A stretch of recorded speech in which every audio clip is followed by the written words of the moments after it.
हे पोह्याचे अप्पे पाहू शकता, किती मस्त टम्म फुगलेत. खायला खूप खमंग लागतात.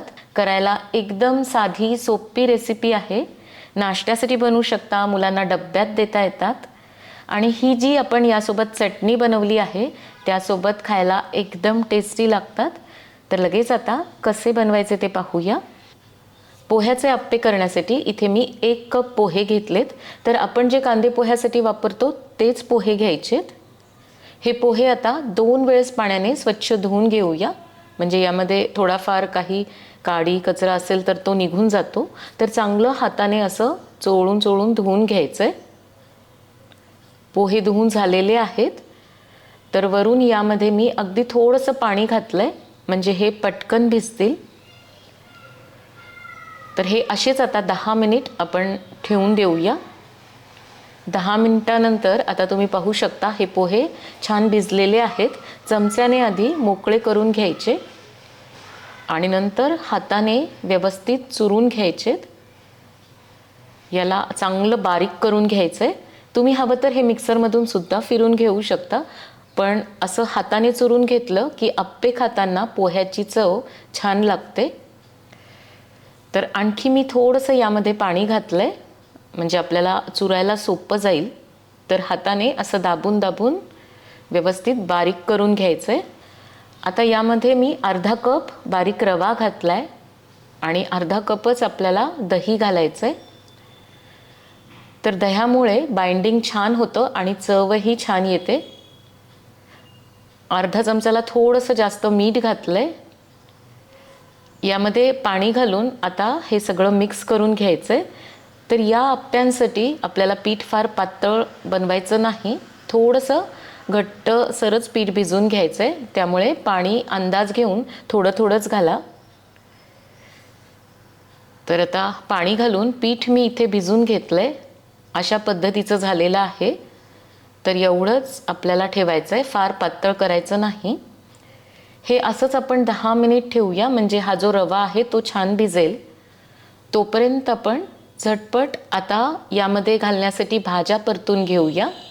कढईमध्ये तेल घालायचं आहे. तेल छान गरम झालं की अर्धा चमचा मोहरी घालूया. मोहरीला व्यवस्थित तडतडू द्यायचं आणि नंतर कढीपत्ता घालायचा आहे. एक छोटा बारीक चिरलेला कांदा घातला आहे. कांदा तुम्ही खात नसाल तर घातला नाही तरी चालेल. थोडंसं या कांद्याला परतून घेतल्यानंतर आता 3 ते 4 हिरव्या मिरच्या मी बारीक चिरून घेतल्या आहेत त्या घालूया. थोडीशी सिमला मिरची पण चिरून घेतली आहे. गाजर पण अगदी बारीक चिरून घेतलं आहे. तुम्ही हवं तर किसून सुद्धा घेऊ शकता. हे सगळं एकत्रित एखादा मिनिटच परतायचं आहे. थोडेसे स्वीटकॉर्न घेतलेत. तुम्ही यामध्ये तुमच्या आवडीच्या भाज्या घालू शकता. कोबी घालता येईल, बीन्सच्या शेंगा किंवा हिरवे मटारसुद्धा छान लागतात. आणि या भाज्या आपल्याला फार वेळ परतायच्या नाहीत, याचा करकरीतपणा तसाच ठेवायचा आहे. या भाज्या परतण्यासाठी आपल्याला अगदी थोडंच तेल वापरायचं आहे.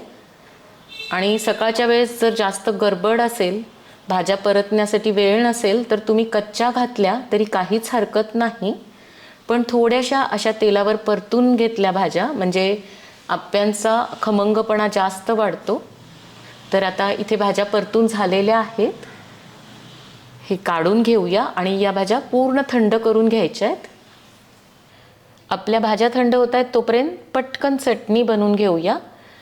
तर अर्धा कप मी इथे ओलं खोबरं घेतलं आहे, त्याचे काप करून घेतलेत. 1 टेबलस्पून डाळवं घालायचं आहे. डाळवं नसेल तर तुम्ही शेंगदाणे घातलं तरी चालेल. मूठभर कोथिंबीर घातली आहे. 3 ते 4 हिरव्या मिरच्या. 1 मोठा चमचा दही घालायचं आहे. दह्याच्या ऐवजी तुम्ही चिंच किंवा लिंबाचा रससुद्धा वापरू शकता. चवीनुसार मीठ घालायचं आणि आता पाणी घालून चटणी फिरून घ्यायची आहे. तर आता ही चटणी इथे फिरून घेतली आहे, एका बाउलमध्ये काढून घेऊया. यावरून फोडणी घालण्यासाठी मी तेल गरम करून घेतलं आहे. थोडीशी मोहरी घालायची. मोहरी तडतडली की लाल मिरच्या आणि कढीपत्ता घातला आहे. तर आपली झटपट चटणीसुद्धा आता तयार झाली आहे. पीठ भिजून पण 10 मिनिट झालेली आहेत. तर आपलं पीठ छान भिजलेलं आहे. यामध्ये पाणी घालण्याची मला तरी आवश्यकता वाटत नाही. तुमचं पीठ जर थोडंसं घट्ट झालं तर पाणी वापरू शकता. आता या थंड झालेल्या भाज्या यामध्ये घालूया. कोथिंबीर घालायची आहे आणि हे सगळं आता मिक्स करून घेऊया. तर एकदम मस्त असं कलरफुल हे बॅटर दिसतंय. कांदे पोहे तर आपण नेहमीच खातो, असे आप्पेसुद्धा एकदा अवश्य करून पहा. सगळं आता मी इथे व्यवस्थित मिक्स करून घेतलं आहे. हे असं बॅटर तयार झालेलं आहे. एवढंच घट्ट आपल्याला पाहिजे. यामध्ये मी अगदी पाव चमचा खायचा सोडा घातला आहे. थोडंसं वरून पाणी घालायचं आणि एकाच डायरेक्शनमध्ये आता हे सगळं फेटून घेऊया. थोडासा असा सोडा घातला म्हणजे आप्पे एकदम हलके तयार होतात. तर व्यवस्थित सगळं मिक्स झालेलं आहे. आप्पे पात्र पण मी आधीच गरम करायला ठेवलं होतं. तर आप्पे करताना नेहमी आप्पे पात्र चांगलं गरम करून घ्यायचं, नाहीतर मग आप्पे पॅनला चिकटतात. आता सगळ्या खाण्यात मी तेल घालून घेतलं आहे. लगेच हे पीठ घालूया. तर आपला पोहे खायचा चमचा असतो त्यानेच घालायचं आहे. आणि तुम्हाला जरी हे पीठ घट्ट वाटलं तरी असंच ठेवायचं आहे. फार जर पातळ केलं तर मग आप्पे चांगले होत नाहीत. तर आता सगळ्या खाण्यात मी पीठ घालून घेतलं आहे. गॅसची फ्लेम आता मीडियमवर करायची आणि यावर झाकण ठेवूया. साधारण 3 ते 4 मिनिट झाली आहेत. तर मस्त असे हे टम्म फुगलेत. वरून थोडंसं तेल घालायचं आहे. तेलाचा वापर तुम्ही तुमच्या गरजेनुसार करू शकता. वरून तेल घातलं नाही तरी चालेल. आणि आता पलटून घ्यायचेत. तर एकदम मस्त असे भाजल्या गेलेत. छान दिसत आहेत. दुसऱ्या बाजूने पण व्यवस्थित भाजून घ्यायचेत. तर सगळे आप्पे मी इथे उलटून घेतलेत.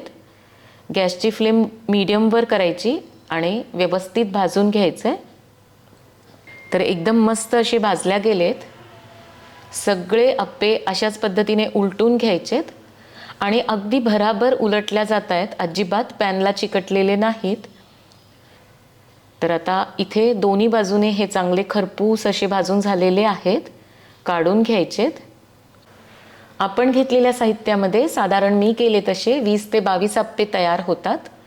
तर अवश्य करून पहा. सकाळच्या नाश्त्यासाठी किंवा मुलांना डब्यात देण्यासाठी एकदम बेस्ट रेसिपी आहे. खायलाही खूप छान लागतात. तर जरूर बनवा आणि मला कळवा कसे झाले ते. आणि रेसिपी आवडली तर व्हिडिओला लाईक आणि शेअर मात्र अवश्य करा. चॅनलवर पहिल्यांदाच आला असाल तर सबस्क्राईब केल्याशिवाय जाऊ नका. पुन्हा भेटूयात एका नवीन रेसिपीसोबत. तोपर्यंत मस्त खा आणि मस्त रहा.